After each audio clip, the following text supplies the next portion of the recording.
Bismillahirrahmanirrahim. Assalamu alaikum and welcome back to Biology Forum. Today's lecture is about prokaryotic and eukaryotic cell, but before going towards our main topic, I will briefly describe what is a cell, how cells were discovered, what are the characteristics of cell, and then types of cell that are prokaryotic and eukaryotic cell. Video शुरू करने से पहले मेरे channel को subscribe कर दें और bell icon को प्रेस कर दें ताकि मेरी हर आने वाली वीडियो आप तक पहुंचती रहे। अब सेल है क्या, इसकी जो साइंटिफिक डेफिनेशन है जो हम बचपन से पढ़ते आ रहे हैं, cell is fundamental and structural unit of life. ठीक, यानी कि इसको अगर बिल्डिंग ब्लॉक कह लें या बेसिक यूनिट कह लें, वो क्या होता है, सेल होता है। सेल के डिफरेंट फंक्शंस होते हैं, जितने भी ऑर्गेनिजम्स के फंक्शन होंगे वो कौन परफॉर्म कर रहा होता है, सेल परफॉर्म कर रहा होता है। सेल की डिफरेंट शेप्स होती हैं, साइजेस होती हैं, और फिर ये होता है कि जब लेवल ऑफ ऑर्गेनाइजेशन हम देखें, यानी कि जैसे सेल होता है, सेल के बाद टिश्यूज़ होते हैं, टिश्यूज़ के बाद ऑर्गन होते हैं, फिर ऑर्गन सिस्टम होता है। तो इसमें जो सबसे पहला जो इसमें ऑर्गेनाइजेशन लेवल है वो क्या है, सेल ही है।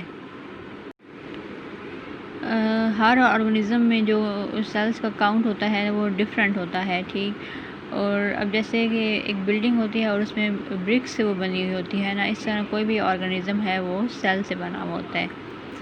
जैसे कि डिफरेंट फैक्ट्रीज़ होती हैं, उसमें वर्कर्स होते हैं, वो सारे मिलकर काम करते हैं ताकि गोल को अचीव किया जा सके।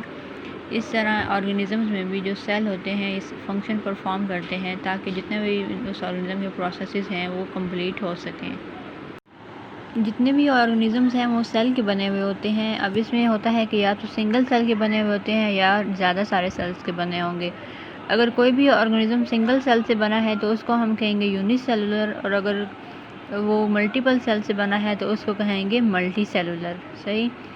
माइकोप्लाज्मा जो होता है ना हमारे पास, ये सबसे स्मॉलेस्ट सेल होता है। उसके बाद आता है सेल बायोलॉजी, यानी कि एक फील्ड होती है बायोलॉजी की जिसमें हम सेल को स्टडी करते हैं, उसका स्ट्रक्चर, उसका फंक्शन और उसमें जितनी भी ऑर्गेनेल्स प्रेजेंट होती हैं, इसको कहा जाता है सेल बायोलॉजी। एक तो ये हो गया कि सेल जो है वो सारे फंक्शन परफॉर्म करता है। दूसरी बात होगी कि वो स्ट्रक्चर, उसका स्ट्रक्चरल फंक्शन भी होता है। उसकी वजह से अगर अब अपनी एग्जांपल लें तो जो हमारी बॉडी है, हमारा जो स्ट्रक्चर है, it is only because of cells. ठीक, और सेल्स एक और फंक्शन भी परफॉर्म करते हैं कि वो जितने न्यूट्रिएंट्स होते हैं ना उसको एनर्जी में कन्वर्ट करते हैं। हम जो भी फूड खाएंगे, जितने भी उसमें न्यूट्रिएंट्स होंगे, उसको एनर्जी में कौन कन्वर्ट करेगा, ये सेल्स होंगे जो उसको एनर्जी में कन्वर्ट कर रहे होंगे। सेल को जो सबसे पहले डिस्कवर किया था वो रॉबर्ट हुक ने उसको डिस्कवर किया था। सही। और जो ये वर्ड है सेल, ये लैटिन से डिराइव किया गया है जिसका मतलब होता है स्मॉल रूम। अब रॉबर्ट हुक ने इसको डिस्कवर किस तरह किया था कि इसने जो कॉर्क ट्री होता है ना, उसके एक पीस को उसने ऑब्ज़र्व किया था कंपाउंड माइक्रोस्कोप में। उसने देखा था कि उसमें बिल्कुल माइन्यूस्क्यूल स्ट्रक्चर से, बिल्कुल छोटे छोटे स्ट्रक्चर से, जिससे उसको याद आया कि वो जिस जगह पे रहा करता था उस तरह के वो स्मॉल रूम्स की उन्होंने शेप ली हुई थी उन सेल्स ने। ठीक, अब उसने उन रूम्स को क्या बोल दिया कि ये सेल है। इस तरह ये जो टर्म थी ये हमारे पास बन गई।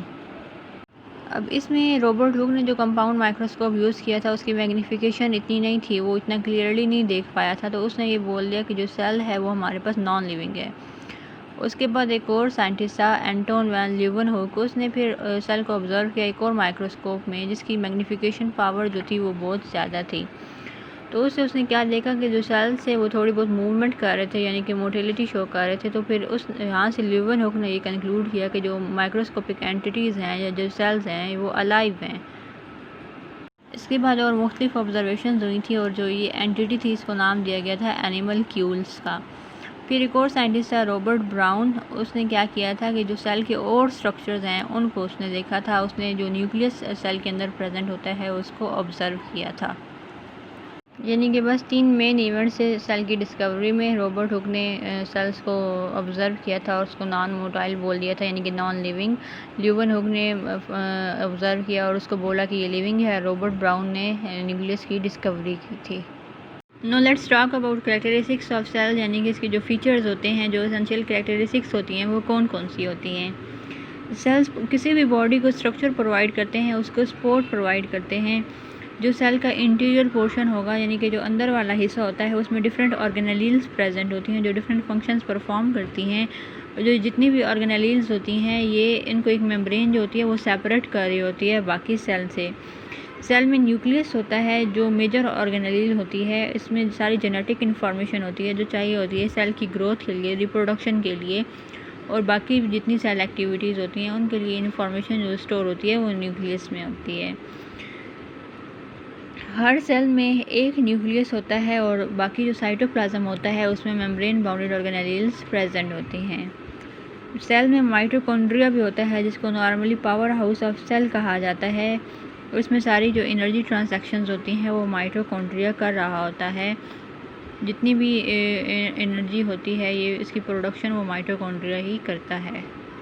अक्सर ऐसा होता है कि सेल में ऐसे मटेरियल्स होते हैं जो हमें नहीं चाहिए होते, तो उनको डाइजेस्ट कर रहा होता है लाइसोसोम्स। ठीक, फिर सेल में एंडोप्लाज्मिक रेटिकुलम होता है। एंडोप्लाज्मिक रेटिकुलम जो होता है इंटरनली सेल को ऑर्गेनाइज कर रहा होता है। ठीक, ये कुछ मॉलिक्यूल्स बनाएगा, उनको प्रोसेस करेगा और जिन जिन जगहों पे वो चाहिए होंगी उन जगहों पे ट्रांसपोर्ट करेगा। ये थी सेल की कुछ करेक्टरिस्टिक्स, उसके जो फीचर्स होते हैं जो वो फंक्शनिंग परफॉर्म कर रहा होता है। अब बात करते हैं सेल की टाइप्स की। तो हमारे पास सेल की दो मेन टाइप्स होती हैं, एक होता है प्रोकैरियोटिक सेल और दूसरा होता है यूकैरियोटिक सेल। जो प्रोकैरियोटिक सेल होते हैं ना, इनमें जो न्यूक्लियस होता है वो नहीं होता। कुछ बस बैक्टीरिया में ऐसे ही एक रीजन होगा जहाँ पे जो जेनेटिक मटेरियल होगा वो फ्रीली पड़ा हुआ होगा, उस रीजन को कहते हैं न्यूक्लियोइड। और ये सिंगल सेल ऑर्गेनिज्म होते हैं प्रोकैरियोट्स। इसमें आता है हमारे पास बैक्टीरिया, साइनोबैक्टीरिया या आर्ची। इनका जो साइज़ होता है वो 0.1 से लेकर 0.5 माइक्रोमीटर्स इनका वो होता है। जो इसमें जेनेटिक मटेरियल होता है वो डीएनए या आरएनए की फॉर्म में होता है। और जो इनकी जो प्रोकैरियोट्स की रिप्रोडक्शन होती है, रिप्रोडक्शन बाइनरी फिशन के थ्रू होती है प्रोकैरियोट्स में, क्योंकि हर ऑर्गेनिज्म का जो रिप्रोडक्शन का मेथड है वो डिफरेंट होता है। कुछ जो होते हैं वो सेक्सुअली रिप्रोड्यूस करते हैं और कुछ जो होते हैं वो एसेक्सुअली रिप्रोड्यूस करते हैं। Then we have eukaryotic cell. Eukaryotic cell में ट्रू न्यूक्लियस प्रेजेंट होता है।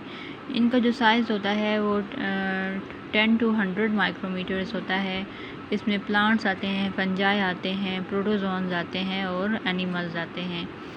इसमें प्लाज्मा मेम्ब्रेन होती है जो पूरा प्रोसेस मॉनिटर कर रही होती है, जितने भी न्यूट्रिएंट्स की ट्रांसपोर्ट हो रही होती है, इलेक्ट्रोलाइट्स की ट्रांसपोर्ट हो रही होती है into and out of cell.